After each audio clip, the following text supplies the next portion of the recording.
Hello बच्चों, आज हम स्टार्ट करेंगे क्लास 11th चैप्टर फर्स्ट है सेट, और सेट की एक्सरसाइज 1.1 सॉल्व करेंगे। ठीक है ना। तो which of the followings are set, justify your answer. हमें इसमें देखने कौन से सेट हैं कौन से नहीं हैं और जस्टिफाई करने हैं। तो सेट वो होते हैं जिनके वेल डिफाइंड कलेक्शन होते हैं।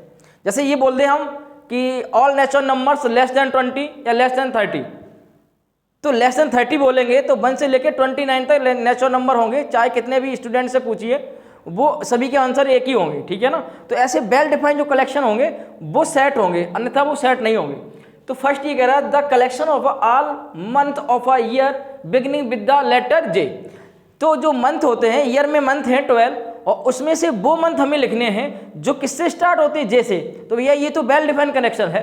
ये क्या है? वेल डिफाइंड कलेक्शन है, तो ये हमारा सेट होगा। ठीक है, ये यस लिख देंगे कि ये हमारा सेट है। ओके, ठीक। सेकंड देखिए, the collection of the 10 most talented writer of India. तो most talented writer of India, तो कुछ लोग मुंशी प्रेमचंद के नॉवेल्स या उनकी पोएम्स वगैरह हैं या उनकी लिखी हुई स्टोरी है वो पढ़ते हैं, और कुछ लोग नहीं पढ़ते हैं। जैसे कुछ लोग चेतन भगत को पढ़ते हैं, कुछ लोग नहीं पढ़ते हैं। तो भैया ये वेल डिफाइंड कलेक्शन नहीं होगा, तो ये तुम्हारा सेट नहीं होगा, क्योंकि इसके सभी के अलग अलग आंसर हो सकते हैं। ठीक है। A team of the 11 best cricket best man of the world. तो एक बात बताइए मुझे, जैसे मुझे महेंद्र सिंह धोनी अच्छे लगती है तो किसी को नहीं अच्छा लगेगा, किसी को विराट कोहली अच्छे लगते हैं तो किसी को वो पसंद नहीं है, ब्रायन लारा अच्छा लगता है किसी को नहीं लगेगा। तो ये भी वेल डिफाइंड कलेक्शन नहीं है, तो ये किसका भी आंसर हमारा नो ही होगा। ठीक है। नेक्स्ट देखो, the collection of all boy in the class.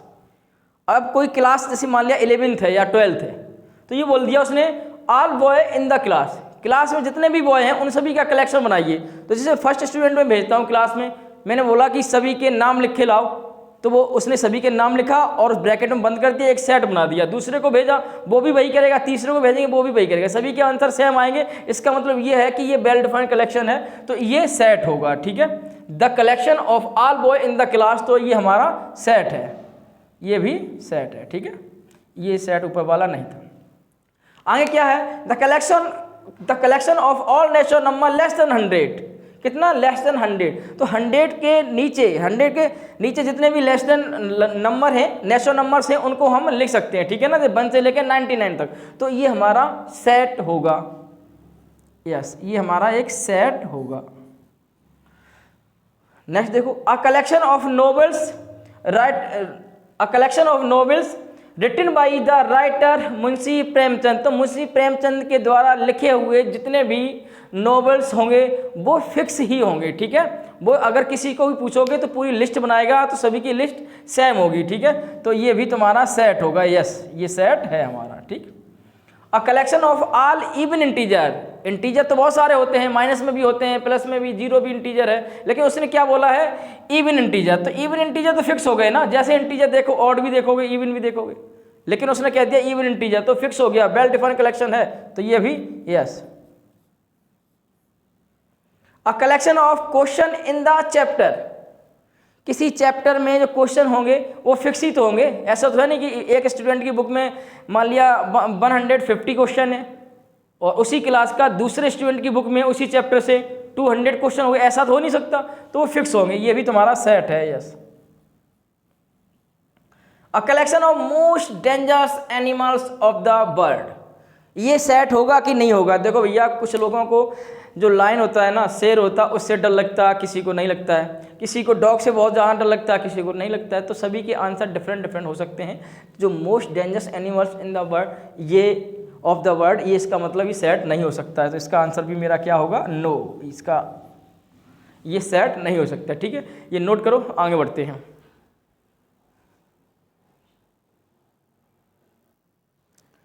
ठीक है बेटा, नेक्स्ट क्वेश्चन है एक्सरसाइज 1.1। लेट एक सेट है, ए सेट है, उसमें कितने एलिमेंट हैं? 6 है। कहाँ से? 1 2 3 4 5 एंड 6। करा insert the appropriate symbol belongs to और does not belongs to in the blank space. जो ये सिंबल है ना, ये क्या है? बिलोंग्स टू, और इसे बोलते हैं डज नॉट बिलोंग्स। इसका मीन्स क्या है वो समझें। अगर सपोज मैंने ये बोल दिया मेरे पास एक कोई सेट है और जिसमें एलिमेंट हैं A B C and D, तो मैंने भैया ये कहा कि जो ये एलिमेंट है वो कहाँ बिलोंग करेगा, इस सेट का एलिमेंट है कि नहीं। तो इस सेट का एलिमेंट है, किसका एलिमेंट है, ए का। तो जो ए है किसका एलिमेंट है, कैपिटल ए का। और कैपिटल ए क्या है, एक सेट है। तो ये साइन तो लगा नहीं सकते, तो मैथ में कौन सा साइन लगाते हैं, ये, इसे बोलते हैं बिलोंग्स टू। बिलोंग्स टू, ठीक है ना। अगर हम तुमसे ये कहें कि जो सी है क्या ए का कोई एलिमेंट है, तो कौन सा साइन लगाओगे, ये बिलोंग्स टू। अगर हम ये पूछ लें मेरे पास एक है एलिमेंट ई, क्या वो ए का जो ई है वो सेट ए में बिलोंग कर रहा कि नहीं। तो अगर ये हम बोलें जो मेरे पास एक ई एलिमेंट है वो सेट ए में बिलोंग करेगा कि नहीं, तो भैया इसमें ई तो है ही नहीं, तो हम क्या कर देंगे, डज नॉट बिलोंग्स। बस ये देखना है और क्वेश्चन मेरा बहुत सिंपल है, इसको हम सॉल्व करते हैं, ठीक है। क्या बताओ बेटा, 5A में है, यस 5A में है इसलिए बिलोंग्स टू। क्या 8 है, 8 नहीं है, तो ये साइन बना के काट देंगे। क्या 0 है, 0 भी नहीं है, इसको भी कट कर, कितना सिंपल है। क्या 4 है, यस 4 है, ठीक है, बिलोंग्स टू। क्या 2 है, हाँ 2 भी है, सही है ना, 2 भी नजर आ रहा है, सेट ए में 2 एक एलिमेंट है, तो मैंने क्या बोल दिया, बिलोंग्स टू। क्या 10 है, 10 नहीं है, तो ये बना के काट देंगे, डज नॉट बिलोंग्स टू, ठीक है। तो क्वेश्चन नंबर 2 कंप्लीट है, जल्दी से नोट करो, आगे बढ़ते हैं हम, ठीक है। ठीक है बेटा, क्वेश्चन नंबर 3 देखते हैं। Which of the following set in roster form. Roster form क्या होती है, जैसे कोई सेट ए लिया मैंने और बोल दिया कि नेचुरल नंबर लिखना है लेस देन 10, तो 1 2 3 4 5 कहाँ तक, 9 तक, लेस देन 10। तो ये जो लिखने का तरीका है यही बोला जाता है रोस्टर फॉर्म, ठीक है। तो ये क्वेश्चन सॉल्व करते हैं हम।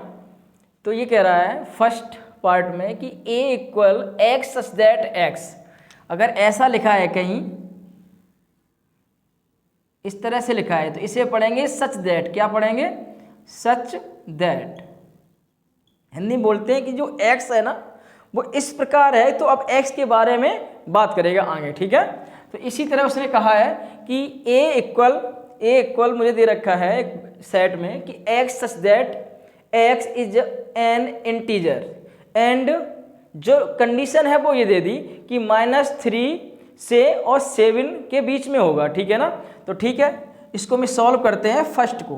तो इस तरह से मैंने लिखा, और जो ये लिखने का ये मेथड है इसे बोलते हैं सेट बिल्डर फॉर्म, और मुझे लिखना है किसमें, रोस्टर फॉर्म में लिखना है। तो इस तरह से मैंने एक सेट लिया ए, और मैंने कहा कि x such that x is an integer, और ये कंडीशन है। तो उसने कहा भैया एक्स जो लिखना है वो -3 से और 7 के बीच में लिखना है, तो -3 भी इंक्लूड करेंगे, इंटीजर में आएगा ही आएगा, इसके बीच की इक्वल लगा है यहाँ पर इसलिए। तो उसके बाद -2 उसके बीच में ही है, -1 भी है, 0 भी है, 1 है, 2 है, 3 4 5 6 7 लिखेंगे नहीं, क्योंकि यहाँ इक्वलिटी नहीं लगी है, इक्वल है क्या, नहीं है, तो ये हो जाएगा मेरा आंसर, ठीक है। ये सब क्या है, इंटीजर वैल्यू है, तो फर्स्ट का मेरा आंसर ये हो गया, ठीक है। तो अब हम करते हैं सेकंड सॉल्व, इसको मैं हटा देते हैं। अब हम क्या करेंगे, सेकंड को सॉल्व करेंगे। सेकंड मेरा इस प्रकार है, एक सेट है बी, और बी कह रहा है x such that x is a natural number less than 6।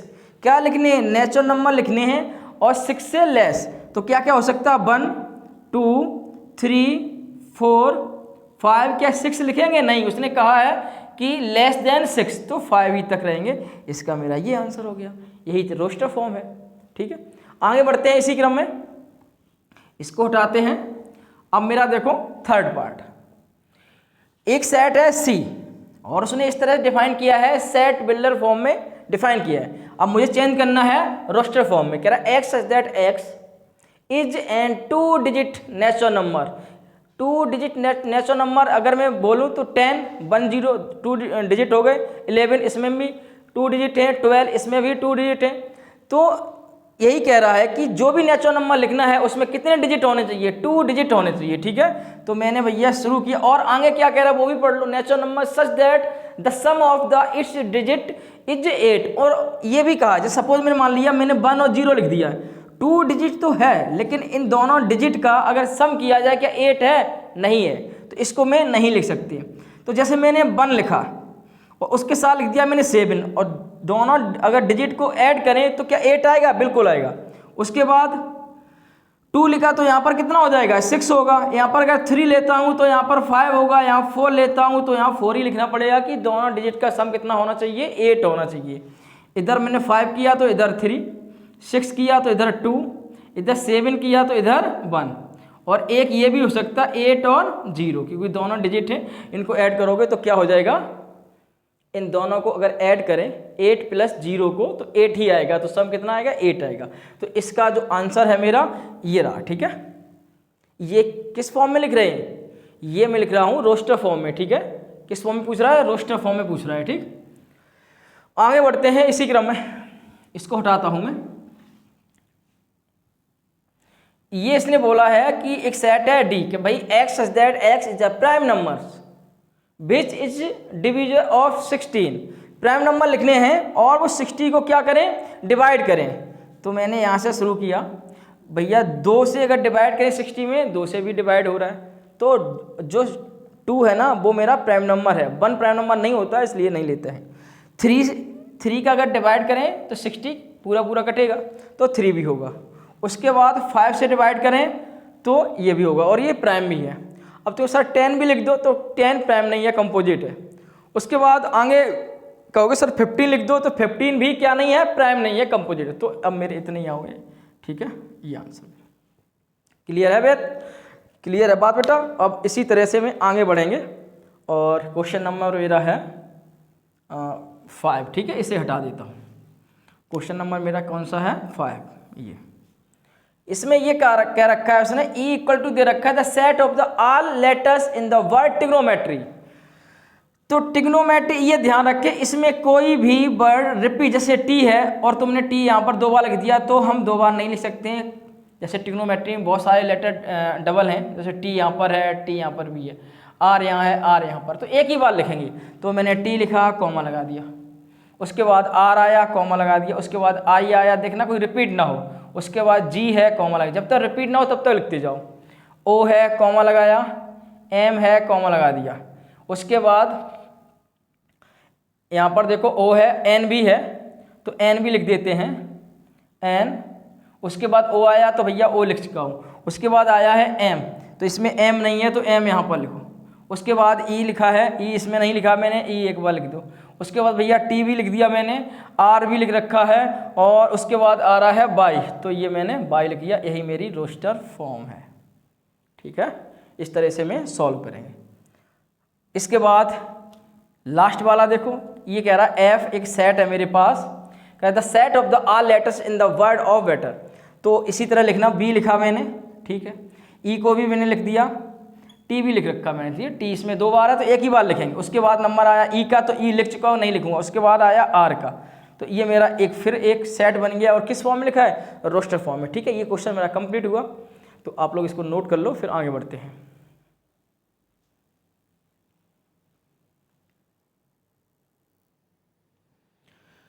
ठीक है बेटा, आगे बढ़ते हैं। Question number 4, right the following set in the set builder form. ये सेट बिल्डर फॉर्म में लिखना है मुझे, ठीक है ना। ये रोस्टर फॉर्म में लिख रखा है उसने, तो किस में लिखना है? Set builder form. तो हम क्वेश्चन नंबर फर्स्ट को सॉल्व करते हैं। तो इसको हम सेट मान लेते हैं ए, ठीक है, क्या मानता हूँ? एक सेट मान लेता हूँ ए, और ये किस फॉर्म में लिखा है वो देखिए, सेट। ये लिखा तो है किस में? रोस्टर फॉर्म में लिखा है, और लिखना किस में? सेट बिल्डर फॉर्म में। तो सेट बिल्डर फॉर्म कैसे लिखी जाती है? इन सभी को मान लिया मैंने कि ये जो लिखा है एक्स लिखा है, और फिर डिफाइन करना है कि एक्स सच दैट मतलब इस प्रकार, जो एक्स लिख रखा है ना उसके बारे में लिखेंगे कि एक्स इस प्रकार, एक्स क्या है? 3n बोल दिया मैंने।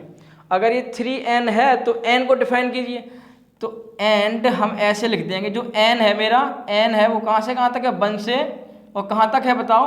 4 तक। जैसे यहाँ पर तुमने 1 पुट किया, 1 तो 3 × 1 3 होगा, 2 पुट करेंगे तो 3 × 2 कितना है? 6 होगा, 3 करेंगे तो 9 होगा, और 4 करेंगे तो 12 होगा। और जो n है ना, स्मॉल है, कहाँ बिलोंग करेगा? कैपिटल N, मतलब नेचुरल नंबर में बिलोंग करेगा। इस प्रकार ये जो फॉर्म लिख रखी है वो कौन सी फॉर्म है? सेट बिल्डर फॉर्म है ये, ठीक है ना। ये ध्यान रखना, ये मेरी जो फॉर्म है वो सेट बिल्डर फॉर्म लिख रखी है मैंने। तो हमारा क्वेश्चन नंबर 4 का फर्स्ट पार्ट सॉल्व हुआ। ठीक, क्लियर है ना। इसी प्रकार आगे बढ़ते हैं, इसको मैं इरेज करता हूँ। क्वेश्चन नंबर 2 हमारा ये रहा, इसको सॉल्व करते हैं। इसको एक सेट मान लेता हूँ मैं बी, ठीक है ना। तो किस प्रकार लिखेंगे इसको कि x इस प्रकार है कि x इक्वल क्या है 2 की पावर n। देखते हैं, आगे बात करेंगे। तो n को डिफाइन करें तो यहाँ पे लिखेंगे एंड जो n है ना वो कहाँ से कहाँ तक होगा। n अगर यहाँ पर हम 1 डालेंगे तो 2 मिलेगा, 2 डालेंगे तो कितना मिलेगा 4 मिलेगा, और n की जगह हम 3 पुट करें तो 8 मिलेगा, और n की जगह 4 पुट करें तो 16, एंड n की जगह 5 पुट करते हैं तो मुझे 32 मिलता है। तो क्लियर है कि मुझे 2 से लेके और कहाँ से कहाँ तक पुट करना पड़ेगा 5 तक। ठीक है, n को भी डिफाइन कर दीजिए। स्मॉल n है वो क्या है, एक नेचुरल नंबर होगा। ठीक है ना, इस प्रकार मैंने ये भी सॉल्व किया। बहुत सिंपल क्वेश्चन है, बड़ा प्रेम से समझते रहो, आराम से, कोई दिक्कत नहीं होगी। ठीक है, और इसको मैं रेस्ट करते हैं क्वेश्चन नंबर 3, मतलब क्वेश्चन नंबर 4 का 3 पार्ट सॉल्व करेंगे। ठीक है, इसको मैं हटा देता हूँ। अब भैया ये वाला देखो, इसको मैं सेट लेट करता हूँ मैं, ये C है। तो इसको इस प्रकार लिखेंगे, इसे पूरे को मान लेंगे कि ये x है, जो भी अंदर एलिमेंट है उनको सभी को मान लिया कि x है, और फिर डिफाइन कर दो कि भाई x such that x equal to क्या है 5 की पावर n, एंड n क्या है 1 से लेके कहाँ तक है 4 तक। क्योंकि ना यहाँ जैसे ही तुमने 1 पुट किया तो 5 मिलेगा कि नहीं, 2 पुट करेंगे तो 25 मिलेगा, n की जगह 3 रखेंगे तो 125 मिलेगा, और 4 रखेंगे तो 625 मिल जाएगा। तो सारे एलिमेंट्स मिल जाएंगे। एक बार n को डिफाइन कर दो, स्मॉल n कहाँ बिलोंग करेगा कैपिटल N में। इस प्रकार हमारा ये सेट बिल्डर फॉर्म हमने लिख डाली। ठीक है, बड़ा आसान है, ऐसा लग ही नहीं रहा होगा कि क्लास 11th में हो। तो बहुत सिंपल क्वेश्चन है, और सेट थ्योरी ऐसे ही पूरी खत्म हो जाएगी। ठीक है, क्वेश्चन नंबर 4 देखते हैं। क्वेश्चन नंबर 4 देखिए, इसको मैं एक सेट मान लेता हूं D, और मैं लिखता हूं x such that x equal to क्या है, मैं लिख देता हूं x such that x is an even. ठीक है, ये कैसे नंबर है, इवन नंबर्स है, या कहते हैं x such that x is an even number. ठीक है ना, ये सब के सब क्या है इवन नंबर है, 2 4 6 8 10 ऐसे सीरीज बढ़ती चली जाएगी। तो ये क्या है इवन नंबर्स है। ठीक है, ठीक बेटा, और यहाँ पे हम लिमिट दे नहीं सकते हैं, क्योंकि ना यहाँ पर इसने डॉट लगा दिया तो इनफाइनाइट तक जाएगी। ठीक, तो ये मेरा डी वाला सॉल्व हुआ। और इसी प्रकार अगर इसको सॉल्व करते हैं क्वेश्चन, इसका 5 पार्ट, तो इसको मैं सेट लेट करता हूँ कि ये ई है। ठीक, तो इसे मैं इस तरह से लिखेंगे कि x such that x equal to क्या बोलते हैं बताओ। इसे अगर हम 1 का स्क्वायर करें तो क्या होगा 1 होगा, अगर 2 का स्क्वायर करें 4 होगा, 3 का स्क्वायर करें तो 3 मिलेगा। इसका मतलब मैं कह सकता हूं कि n स्क्वायर, अगर यहाँ 1 पुट करोगे तो भैया 1 ही मिलेगा, 1 का स्क्वायर तो 1 ही रहेगा, 2 का स्क्वायर 4 रहेगा, और 3 का स्क्वायर क्या रहेगा 9। ऐसे ही बढ़ते चले जाएंगे, और यहाँ हम एक लिमिट दे देंगे। जो n है मेरा वो कहाँ से कहाँ तक है, 1 से लेके और 10 तक है, और n को ही बता दो भैया नेचुरल नंबर्स है। ठीक है ना, ये इस प्रकार में लिख देंगे। तो बड़ा आसान तरीके से मैं सॉल्व कर रहा हूँ, आशा है कि आप लोगों को ये समझ में आया होगा। ठीक है, इसी प्रकार चलते हैं क्वेश्चन नंबर 5 पे। ठीक है, नोट कीजिए।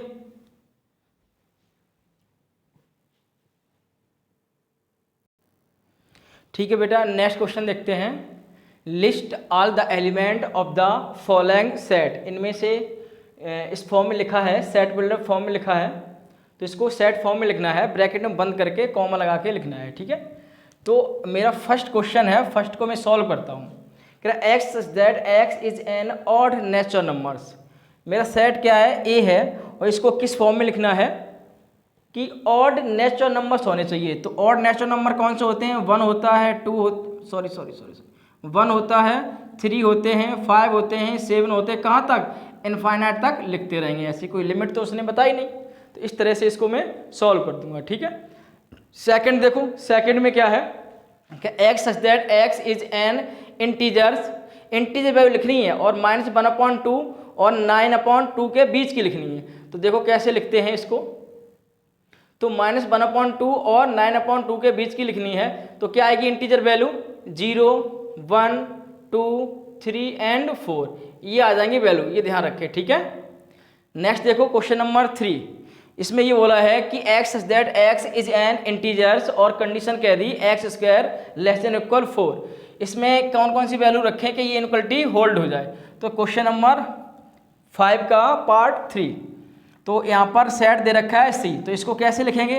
देखो यहाँ पर बात सुनो मेरी, अगर यहाँ -1 रखें तब भी सेटिस्फाई होगा, -1 रखें स्क्वायर करेंगे तो 1 हो जाएगा, 1 लेस देन इक्वल 4 होता है, ठीक है ना। -1 रखें और 0 रखें, 0 भी इस पर होल्ड होगा, 1 रखें वो भी होल्ड होगा, और -2 रखें वो भी, क्योंकि -2 रखेंगे तो -2 4 कर देगा, और 4 लेस देन इक्वल टू 4, क्योंकि ना लेस देन नहीं है तो इक्वल तो हो जाएगा ना, तो -2 भी होगा, -1 भी होगा, 0 होगा, 1 होगा एंड 2 होगा। ये इसके आंसर आ जाएंगे। क्वेश्चन नंबर 5 का 3 पार्ट क्या आ जाएगा, इसका आंसर ये आएगा, ये ध्यान रखें, ठीक है। इसको मैं इरेज कर लेता हूँ और फिर आगे बताता है, ठीक है, इसको इरेज कर देता हूँ, ठीक। अब क्वेश्चन नंबर 5 का 4th पार्ट देखिए, ये कह रहा है x such that x is an element in the word lower. तो मैंने बोला था कि कैसे लिखेंगे, कोई भी अगर मुझे वर्ड दे रखा है उसको कॉमा के साथ उन लेटर को लिखेंगे, और ये ध्यान रखें कोई रिपीट ना हो। तो एल लिख लिया कॉमा, उसके बाद ओ, फिर कॉमा बाई, फिर कॉमा ए। अब देखो ए के बाद फिर एल आ गया, तो एल तो लिख चुका हूँ ना, तो अब नहीं लिखूंगा, और लेटर मेरे जो थे वो खत्म हो गए, ठीक है। तो मेरा ये आंसर हो जाएगा। उसके बाद यहाँ देखो पार्ट क्या है 5 का हम कैसे सॉल्व कर रहे हैं। 5 को इसको मैं हटा देता हूँ, और 5 को किस तरह से सॉल्व कर रहा हूँ वो समझो, कि x such that x is a month of a year not having 31 day. ऐसे मंथ लिखने जिनमें कितने डे नहीं है, 31 डे नहीं है, इस तरह के हमें मंथ लिखने हैं। तो ऐसे मंथ कौन कौन से हो सकते हैं बता दो भैया, बताओ। फरवरी होगा, फरवरी में कितने दिन होते हैं, 31 तो नहीं होते, ये तो बात क्लियर है, ठीक है ना। फरवरी होगा, अप्रैल होगा, जून होगा, और कौन सा होगा, अप्रैल होगा, जून होगा। जून के बाद बताओ क्या होगा, सितंबर। सितंबर में भी 31 नहीं होंगे, और किस में नहीं होंगे बताओ, नवंबर में नहीं होंगे, किस में नहीं होंगे, नवंबर में भी 31 नहीं होंगे। तो ये हमारे ऐसे महीने हैं साल के जिसमें 31 डे नहीं होते हैं। तो यही उसने कहा भी है कि x such that x is a month of a year not having 31 days. तो 31 डे किस में नहीं होते हैं, ये हमारे कितने मंथ, 5 मंथ हैं जिसमें 31 डे नहीं होते हैं। साल के ऐसे 5 महीने हैं जिनमें 31 दिन नहीं होते हैं, फरवरी, अप्रैल, जून, सितंबर और नवंबर, ये ध्यान रखें, ठीक है। उसके बाद इसी क्रम में हमारा लास्ट पार्ट है क्वेश्चन नंबर 5 का। तो ये लास्ट पार्ट है कि x such that x is a consonant in the English alphabet which precedes K. तो भैया कॉन्सोनेंट लिखवा रहा है, लेकिन ये कह रहा है के पहले, तो उसमें वोवेल्स क्या होते हैं, ए, ई, आई, ओ, यू। ई हटा दो उनको, ठीक है।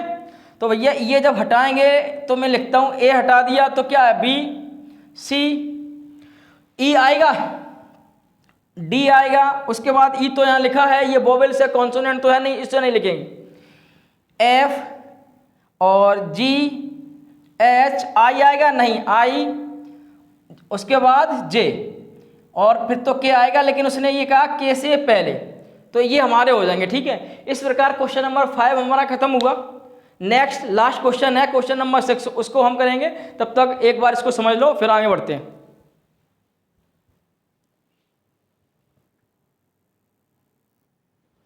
ठीक है, इसी क्रम में हमारा लास्ट क्वेश्चन है एक्सरसाइज 1.1 का।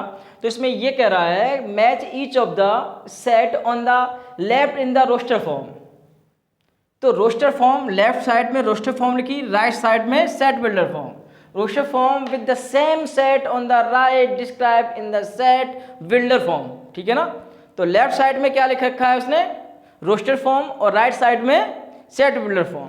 तो इनको मैच करना है। ये कह रहा है 1 2 3 4, इस सेट में क्या है 1 से लेके 4 नेचुरल नंबर से। तो इसमें ऐसा कौन सा हो सकता है, x such that x is natural number and divisor of 6।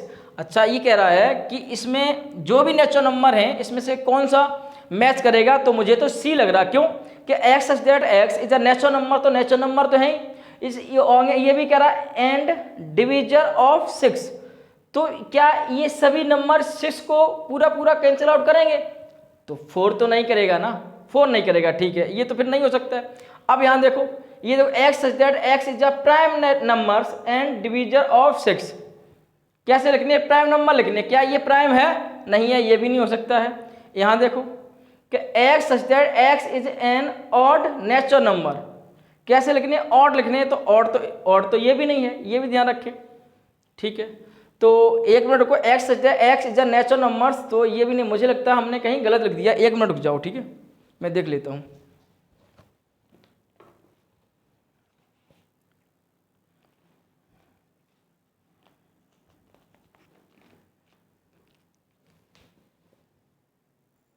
ठीक है बेटा, मुझसे ये यहाँ पर मैंने नंबर गलत लिख दिया यहाँ पर, ये क्या होगा, 6 होगा, ठीक है, 6 होगा, इसलिए मैच नहीं कर रहा है। अब देखो 1 2 3 एंड 6, तो ये कह रहा है x is a natural number, तो सभी के सभी नेचुरल नंबर्स हैं, और कह रहा है एंड डिवीजर ऑफ 6, ये कह रहा है कि ये सभी नंबर हैं, क्या 6 को पूरा पूरा काटेंगे? हाँ, 1 से भाग लगाएं 6 में कटेगा, 2 से लगाएं, 3 से लगाएं एंड 6 से लगाएं तो कटेगा।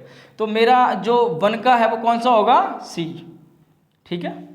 2 एंड 3 दोनों के दोनों प्राइम हैं, ऐसा कहीं ऑप्शन है क्या, x is a prime number, ठीक है, एंड डिविजन ऑफ 6, कह रहा है प्राइम नंबर भी होने चाहिए और 6 को पूरा पूरा डिवाइड करें, ठीक है। तो मेरा कौन सा है फिर, ये तुम्हें खुद लगता है कि कोई मैथमेटिक्स वर्ड होगा, उससे ये सेट बनाया गया है, तो ऐसा कहीं दिख रहा है कि x is the letter of a word mathematics, तो कहां पर, ये, ठीक है। 1 3 5 7 और 9, तो x is N odd natural number, सभी के सभी ऑड हैं और लेस देन 10 और 10 से लेस भी हैं, तो इसका कौन सा हो जाएगा, बी ऑप्शन। ये एक्सरसाइज हमारी खत्म हो गई। स्टार्टिंग में हमने यहाँ पर क्या नोट कर दिया था, 4, इसलिए प्रॉब्लम हो गई थी। एक्सरसाइज 1.1 खत्म हुई। क्वेश्चन कितने थे इसमें, 6 थे। अब इसी प्रकार एक्सरसाइज 1.2 सॉल्व करेंगे नेक्स्ट लेक्चर में, ठीक है बेटा। धन्यवाद, थैंक यू।